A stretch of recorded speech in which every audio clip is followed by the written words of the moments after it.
Hello, I am Avory, And I am Lily. and welcome back to From the Closet. We're doing our free movie of the month for November, which is Back to the Future. Um, and of course, this episode was delayed. It was supposed to come out on the Monday after the movie Eternals came out. I don't really fucking know what date that was. But yeah, I'm going to tell the listeners what I told you earlier. Mhm.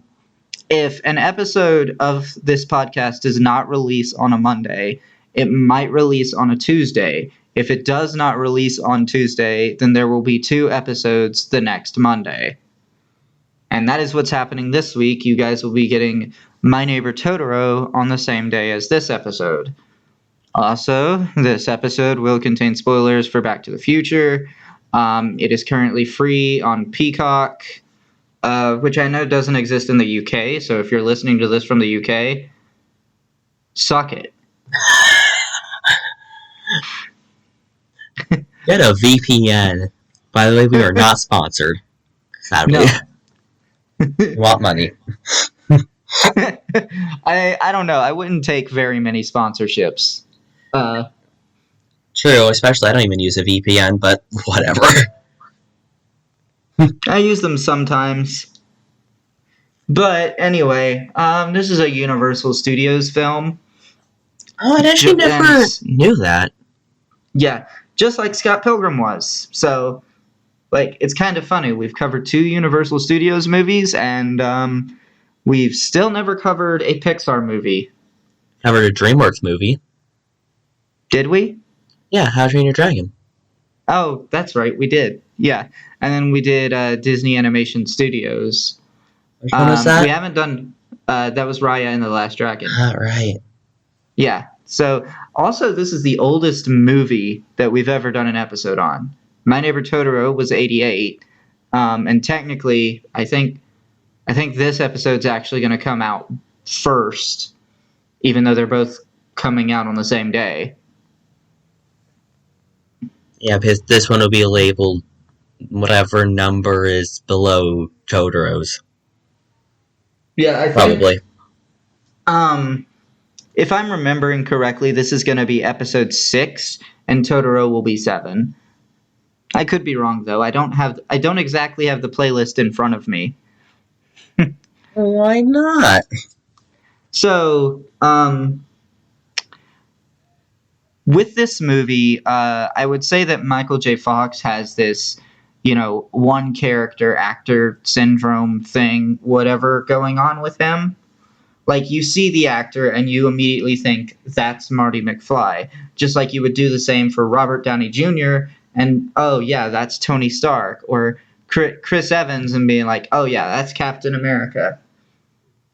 Wasn't I doing the same thing in the, what was it? The, When I'm a Cheerleader episode, where I was like, that's Zuko.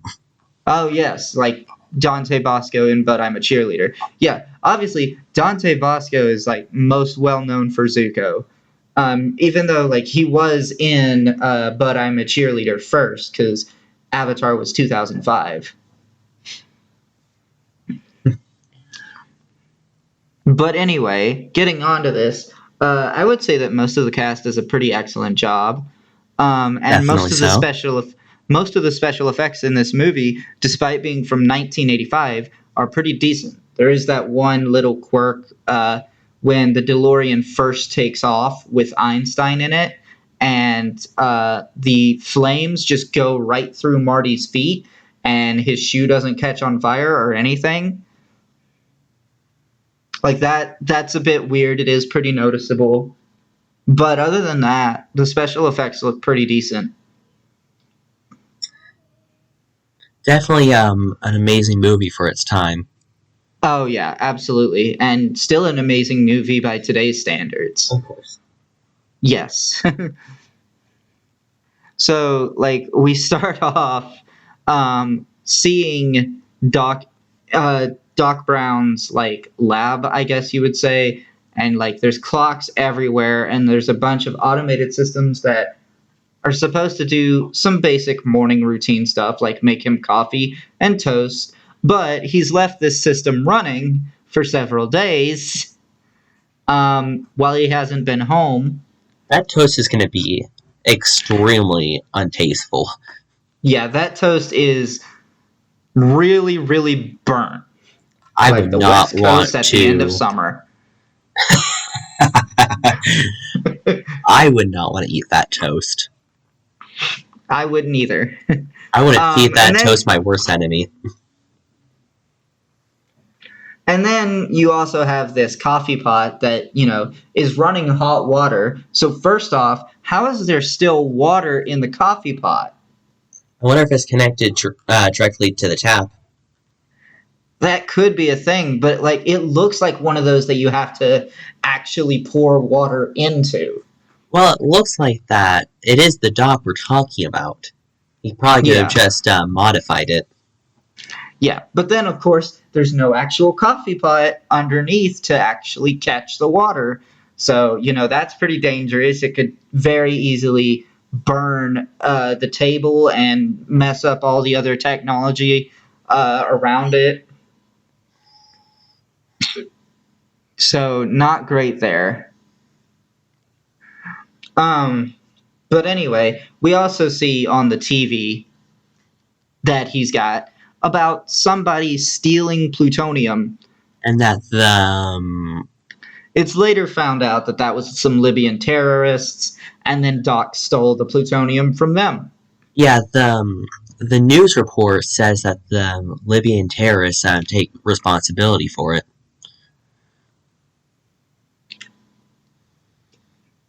And then we get to see Marty McFly and his family. And we learn that Marty McFly's father, George McFly, his boss, Biff Tannen, borrowed their car and wrecked it. And we see just how much of an abusive prick Biff Tannen is. And Marty is upset because he wanted to use that car to go out to a lake with his girlfriend, Jennifer. But of course, he tells his parents that I think he told his parents that he was going camping with the boys, correct? I think so, yeah. Yeah, it was something like that. I mean, at any rate, he didn't tell them that he was going alone with his girlfriend to a lake. Angelus.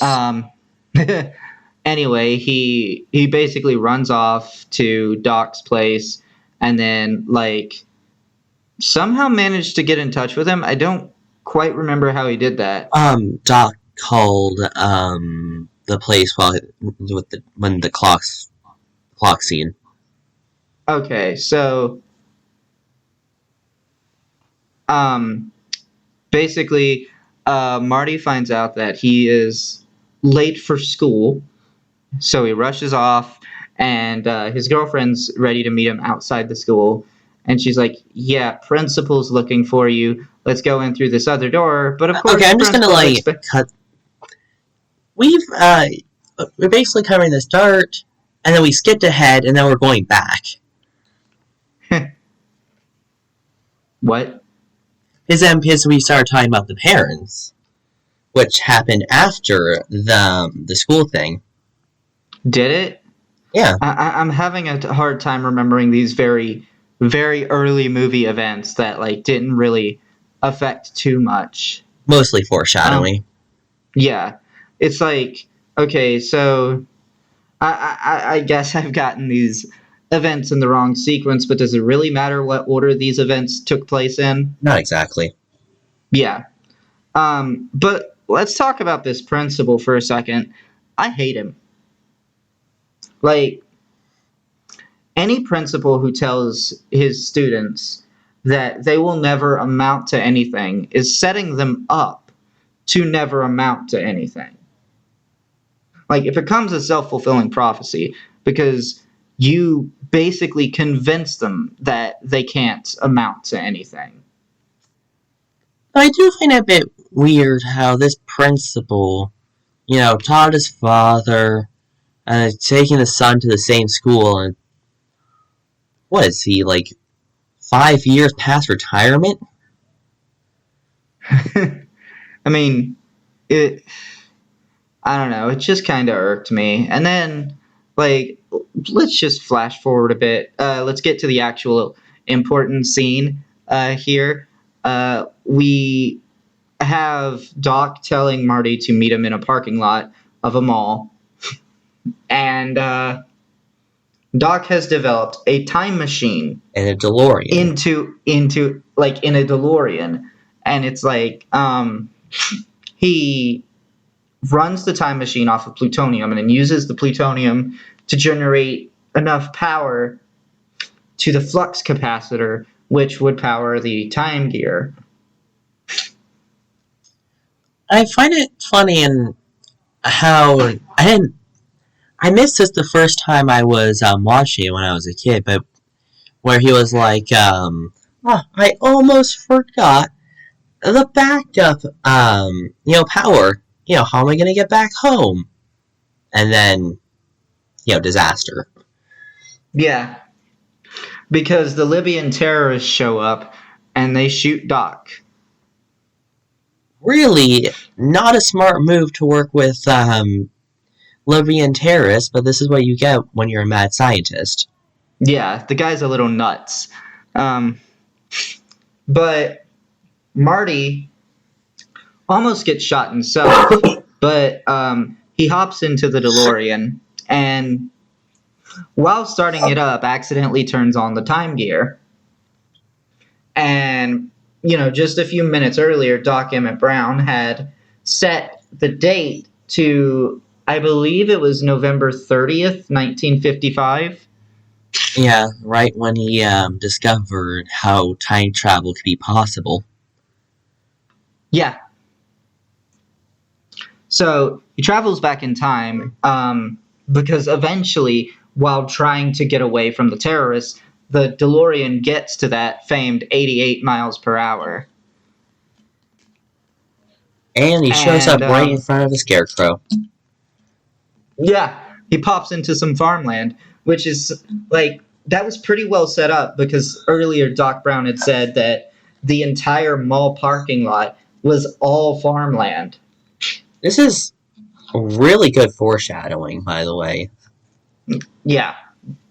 Like, and then he basically, like, crashes into a barn. The family comes to investigate the barn. They think he's a fucking alien. And then, like, they scream and run off, but then they come back with guns. With a shotgun. Also, while we're talking about this, I just remember the fact what the principal said, no Marty McFly's ever counted anything. That's a bit foreshadowing as well, as, we see, what he was like while he was, still at that school. Yeah, we get to see how George McFly was, who, of course, like, George McFly in the present is a total pushover. So we go back to the past and we see he's still a total pushover.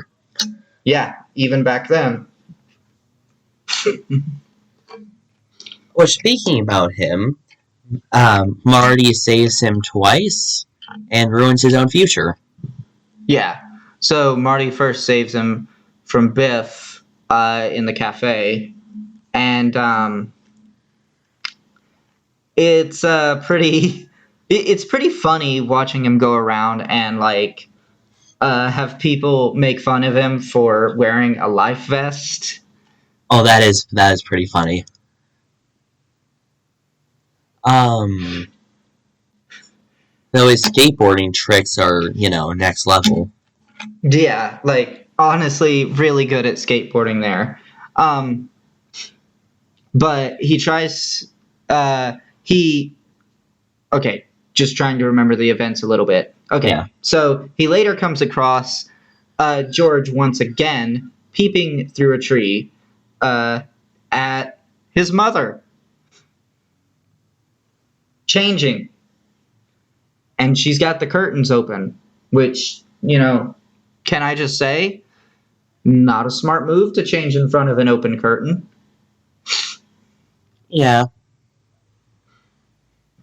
Very But much. yeah, he's peeping through the tree. Marty scares him, and like he falls onto the street and is almost hit by a car, which is what's supposed to happen.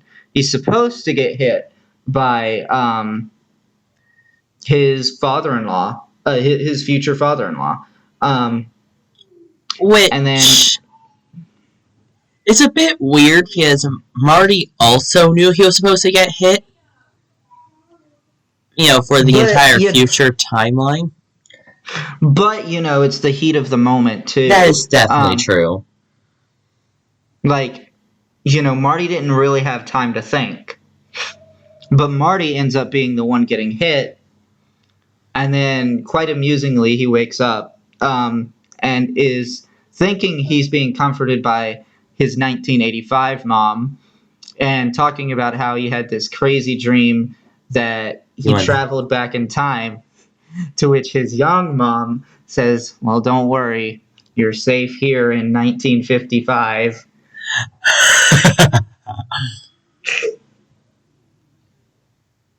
I Like, find this funny. and she is very flirtatious with him, Which is not knowing very not knowing weird. that yeah, it's very weird, it's very discomforting, and like she doesn't know that that's her future son. She also thinks his name is Calvin Klein for some reason. I don't know why. Do you know why? It's a bit weird. No, I never quite got that, but I mean, eventually uh it's fine. Like she calls him that throughout the movie, but like he also discovers she's removed his pants. Yeah, let's fast forward. Yeah, let's just fast forward a little bit here, and go to when bleh. No, Marty yeah, finds Doc. let's rewind just a little bit. Let's talk about the dinner scene Oh where no. he's having dinner with the family, and like they bring in a TV, and there's this new episode of this show playing, and Marty's like, I've seen this one before, and then he spoils it. And it's a completely new episode that hadn't even released yet. Marty is an alien. No. And like he makes a reference to John F. Kennedy Drive, and nobody knows who John F. Kennedy is. Wow. Wait, when did he become president? Uh, Sometime during the Cold War. Oh yeah. But anyway, so Marty eventually like rushes off because he is very uncomfortable, understandably, with his mother's advances. And He he goes to find goes. He goes Yeah. to find Doc Brown. Of course, Doc Brown doesn't know who he is. And I find it funny how he was questioning him, and the events, kind of seem unreal in the future. Like, Yeah, it's like learning that Ronald Reagan, the actor, would become a president. And unfortunately, that would happen again in 2016, but we won't get into that. we talk about movies, not politics. Yes. Uh, but anyway, eventually Marty is able to convince Doc that he is from the future and that Doc was the one who invented time travel. And he starts explaining how he did it. And Doc is freaking out because back in 1955, he has no way to get plutonium and no way to generate the amount of power that is needed to power the flux I capacitor. really want to say, the amount of power is needed, because he says it like so dramatically, and I cannot remember it. 1.21 gigawatts. Thank you. It's kind of it's quite iconic. And it's like there are a lot of like lines that are quite iconic from this movie. You have Great Scott, which like, I used to attribute to being from this movie, but then like I heard it in the 60s Batman TV show, and I'm like, "Oh, okay. I guess that's just a common thing people say." But most people assumed that it came from this movie when it really didn't. Probably because No, it's a product of its time, so you slang yeah. from its time, but it lived on. So when no one knew what the slang meant anymore, it's like, oh, it came from that movie. And then you have one of the most iconic lines from the series, which actually doesn't come from this movie at all, is "Nobody calls me chicken." Like that line is Nobody said calls me chick. like that line is said quite a lot in the second and third movie, but it's not in this movie at all. And that's pretty much the extent of what we're going to talk about for the second and third movie until we eventually cover those. Yeah. Um, but anyways, basically, he then tells Doc that he met his parents, and that's really screwing with the future. So now Marty has to try to make sure that his parents do still fall in love, so that he can actually, come around to existing. Which is hard. Oh yeah, it's very hard, and he spends most of the movie trying to do this. And Which most of the movie is her falling in love with his own son. Oh god, that's weird to say out loud. yeah, it's very disturbing. And but basically, the way that Marty is, tracking whether or not the future is really coming to fruition as it was supposed to, is with a picture of him and his brother, and I believe his sister was there too. I believe so. Yeah. And basically, they learn of this upcoming dance, and, that's, on the same night as a pretty famous storm where lightning struck a clock, and the clock has not run properly since then.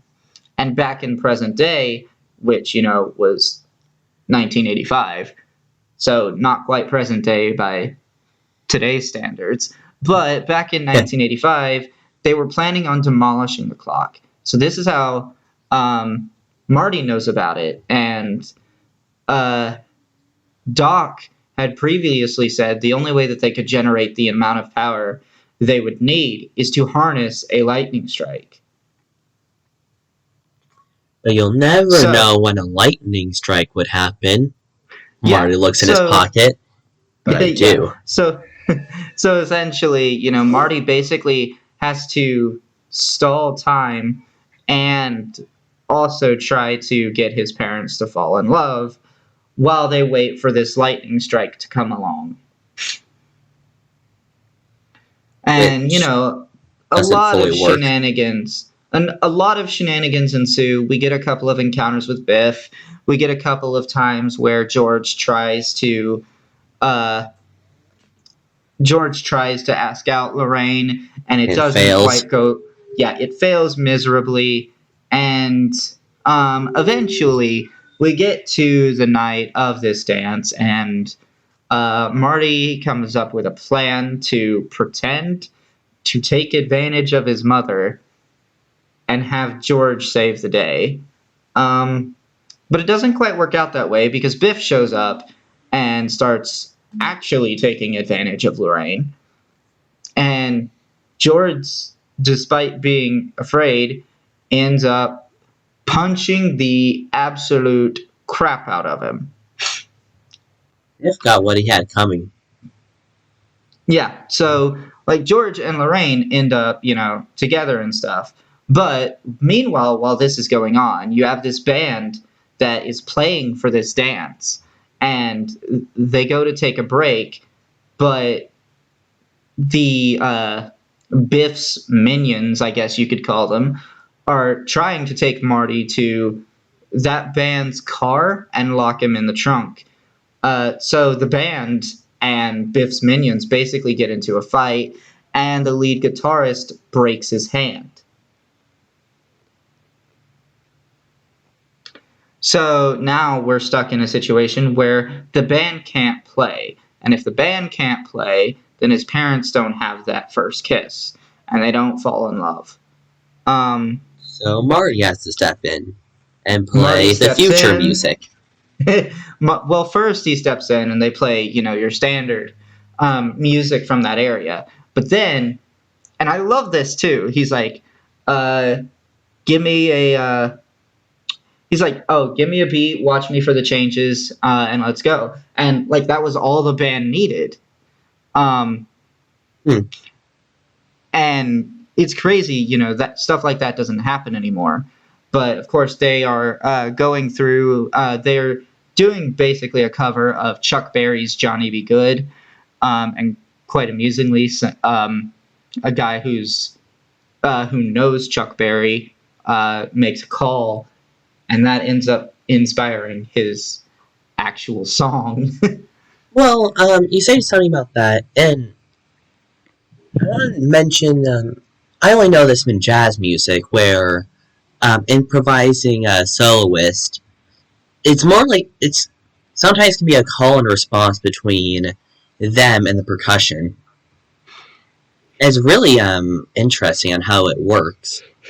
Yeah, but like most of guitar solo came from psychedelia, not really from jazz.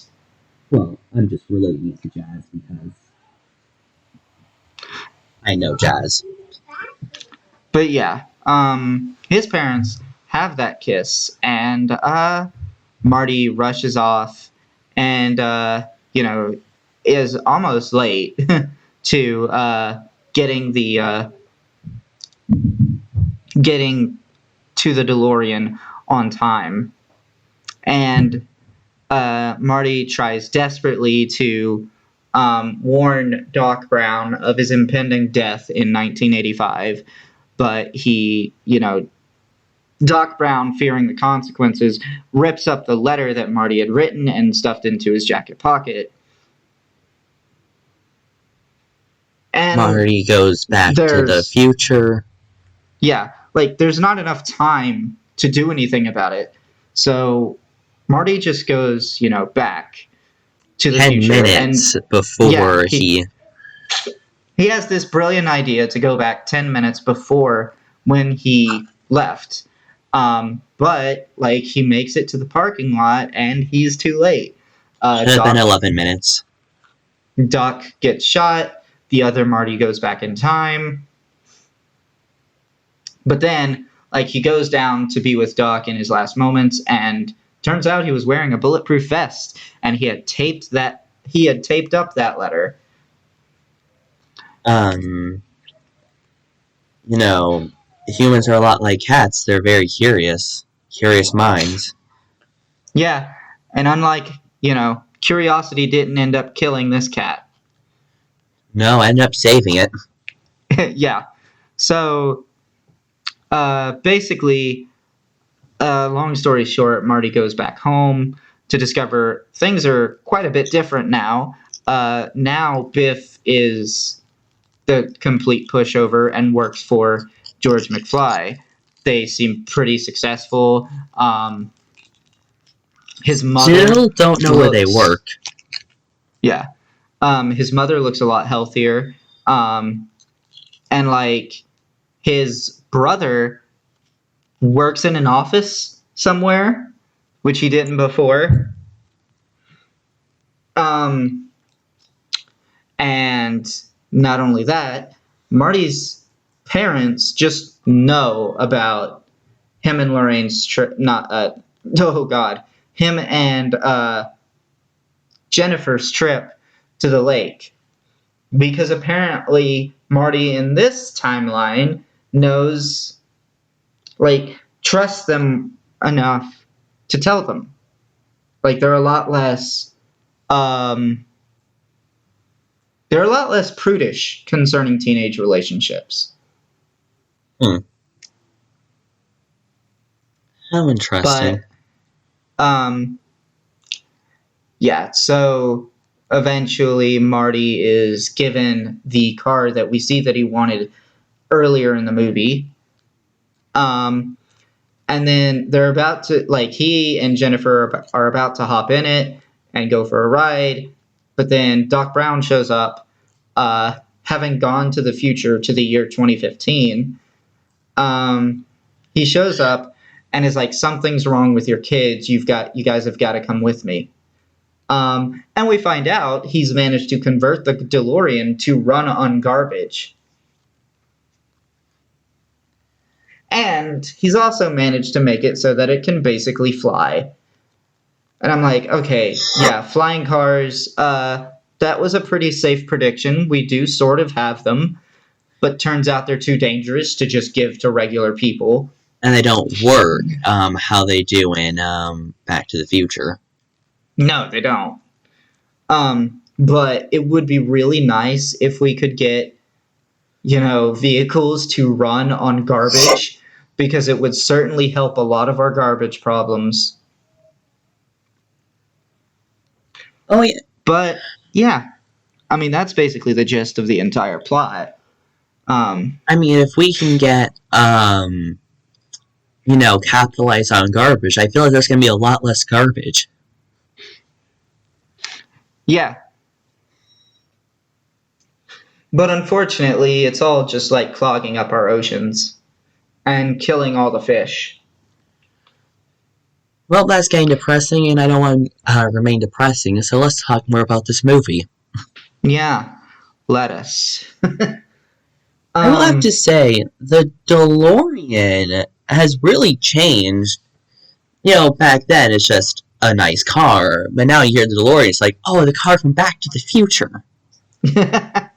Yeah, and it's like, Back to the Future even had this crossover with the mobile game Jetpack Joyride, and the DeLorean in Jetpack Joyride is pretty faithful to how it is in Back to the Future, with pretty much the same, effects on it when it, travels through time, which in Jetpack Joyride just lets you go forward like 800 meters in an instant. Should have been 888. It might be, because there's no like exact number given. Okay. That was just me estimating. But yeah, this is a really great movie. And if I had to rank Universal movies, I would say that the Back to the Future series in general would, like, all three of them would be in my top 5. Definitely. Yeah. I mean, this made movies. The main theme, too, is, like, really great as well. What was it, anyway? But, how long have we been going for? Around 33 minutes. Alright. So, this movie has certainly had a lot of influence. It gets referenced in a lot of other movies about time travel. Like, for example, Avengers Endgame. This movie Avengers Endgame did reference a lot of time travel related movies.